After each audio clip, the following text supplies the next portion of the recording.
Kasih karunia dan damai sejahtera dari Allah Bapa kita dan dari anaknya Tuhan Yesus Kristus menyertai kamu sekalian. Amin. Bapak, Ibu, dan saudara-saudara yang dikasih oleh Tuhan Yesus Kristus dimanapun kita berada pada saat ini, apapun profesi kita dan dimanapun kita, tersecara khusus kepada seluruh jemaat HKBP Pringsewu yang dikasih oleh Tuhan. Sebelum kita mengawali aktivitas kita, marilah kita mendengarkan firman Tuhan yang tertulis di dalam Ayub 23 ayat yang ke-10. Demikianlah firman Tuhan.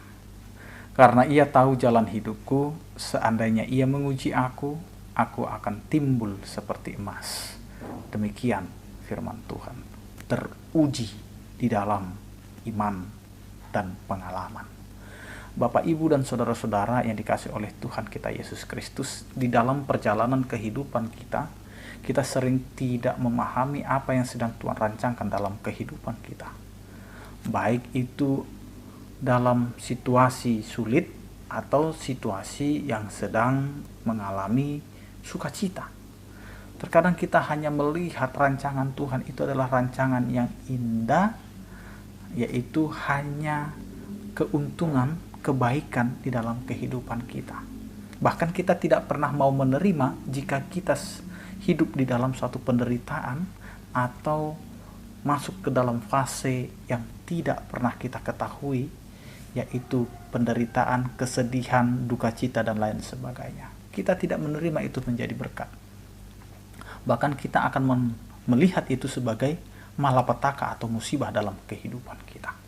Bapak, Ibu, dan saudara-saudara yang dikasih oleh Tuhan kita Yesus Kristus, apa yang dialami oleh Ayub di dalam kehidupannya ini menjadi suatu bukti nyata bahwa dunia akan berpandangan berbeda dengan apa yang diinginkan oleh Allah dalam kehidupan kita.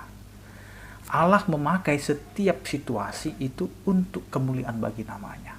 Suka duka dipakainya agar kita semakin dikuatkan dan semakin teguh di dalam iman kepada Tuhan. Ayub adalah seorang yang terkenal saleh dan taat kepada Tuhan, namun dia harus kehilangan apa yang ia punya. Baik itu hartanya, baik itu anak-anaknya, baik itu sahabat-sahabatnya, bahkan istrinya pun. Dia harus kehilangan itu. Semua meninggalkan dia ketika dia jatuh ke dalam keterpurukan penderitaan itu. Namun Ayub menyadari bahwa kehidupannya bukanlah miliknya tetapi milik Tuhan. Sehingga nats ini menjadi satu pengakuan iman yang terjadi dalam kehidupan Ayub dengan mengatakan, karena ia tahu jalan hidupku. Tuhan tahu jalan hidupku. Tuhan tahu jalan kehidupan kita. Apapun yang kita sedang jalani hari ini, Tuhan tahu. Suka duka yang kita sedang hadapi, Tuhan tahu. Karena itu Bapak, Ibu, dan saudara-saudaraku yang dikasihi oleh Tuhan kita Yesus Kristus, jika itu terjadi dalam kehidupan kita, jika penderitaan, kepedihan, kepahitan itu terjadi dalam kehidupan kita, jika banyak yang kita dapat tiba-tiba hilang begitu saja, itu juga harus kita pahami menjadi suatu ujian Allah tentang kehidupan kita yang beriman kepada Tuhan. Karena apa yang kita bayangkan dan apa yang mau kita kerjakan itu mungkin berbeda. Karena banyak orang yang berpemahaman jika dekat dengan Tuhan maka semua yang kita hadapi itu akan baik-baik saja. Padahal kita harus mengetahui banyak yang tidak bisa kita terima dengan akal kita, dengan kemanusiaan kita apa yang terjadi dalam kehidupan ini. Sehingga inilah yang dinyatakan oleh Ayub dalam hidupnya, dan itu juga yang akan terjadi dalam kehidupan kita Bapak, Ibu, dan saudara-saudara. Seandainya ia menguji aku akan timbul seperti emas. Inilah yang mau diperlengkapi kepada kita. Jika ujian itu datang silih berganti, bukan berarti kita akan menjadi orang yang lemah putus asa, tetapi kita semakin diuji dan semakin dilatih. Semakin banyak cobaan, semakin banyak ujian yang kita hadapi, semakin banyak pengalaman yang kita dapat untuk melatih iman kita kepada Tuhan. Apakah kita benar-benar menggantungkan hidup kita kepada Tuhan atau tidak? Apakah kita benar-benar mempercayakan kehidupan kita kepada Tuhan atau tidak? Karena dengan begitu banyak ujian, kita tahu seberapa besar keyakinan kita akan penyertaan Tuhan dalam kehidupan kita. Sehingga Ayub juga menyatakan pengakuan imannya, jika aku diuji, maka aku akan timbul seperti emas.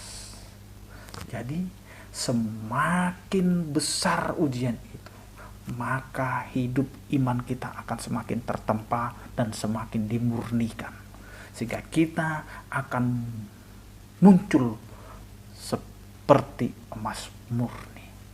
Apa yang terjadi dalam kehidupan kita itu untuk membersihkan apa yang tidak murni, sehingga kita timbul bukan lagi sebagai orang percaya identitas, bukan orang percaya yang hanya di bibir saja, sebagai orang percaya yang hanya tertulis saja, tetapi kita sudah menjadi pelaku daripada firman itu.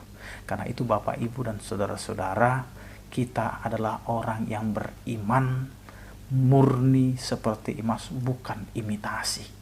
Karena itu jadilah pelaku-pelaku firman yang seturut dengan kehendak Tuhan. Amin. Kita berdoa. Terima kasih Tuhan, Engkau mengingatkan kami di dalam beriman kepadamu. Ajari kami untuk tidak hanya berpura-pura, tidak hanya berkata-kata, tidak hanya identitas sebagai orang beriman, tetapi kami harus bisa menghidupi keimanan kami kepadamu, ketaatan kami kepadamu. Karena kami tahu Engkau adalah Allah yang mengetahui jalan kehidupan kami. Karena itu Tuhan, kami serahkan seluruh kehidupan kami hanya di dalam tangan pengasihan-Mu. Biarlah Tuhan, ketika kami menghadapi segala ujian, kami dapat menghadapinya dengan kuat. Karena kami tahu ketika kami diuji, kami akan dimurnikan seperti emas yang dimurnikan di bara api yang begitu panas. Begitu juga dengan kehidupan iman kami ketika kami harus ditempa dengan segala cobaan dan ujian. Kiranya kasih setiamu menguatkan kami. Setiap aktivitas kami hari ini berkatilah ya Tuhan, agar itu menjadi pekerjaan yang berguna dan berbuah sesuai dengan kehendak-Mu. Setiap orang percaya yang sakit, kiranya Engkau memberikan pemulihan dan kesembuhan. Yang berduka Engkau hiburkan, yang menghadapi pergumulan Engkau tuntun dan topang kehidupannya. Terpujilah Engkau ya Tuhan di dalam Kristus Yesus Tuhan kami. Anugerah Tuhan kita Yesus Kristus, kasih setia daripada Allah Bapa dan persekutuan Roh Kudus, itulah yang menyertai kamu sekalian. Amin. Selamat beraktivitas, tetap menjaga prokes dengan ketat. Jangan lupa untuk memakai masker. Salam sehat dari kami, Tuhan Yesus memberkati kita semua. Horas.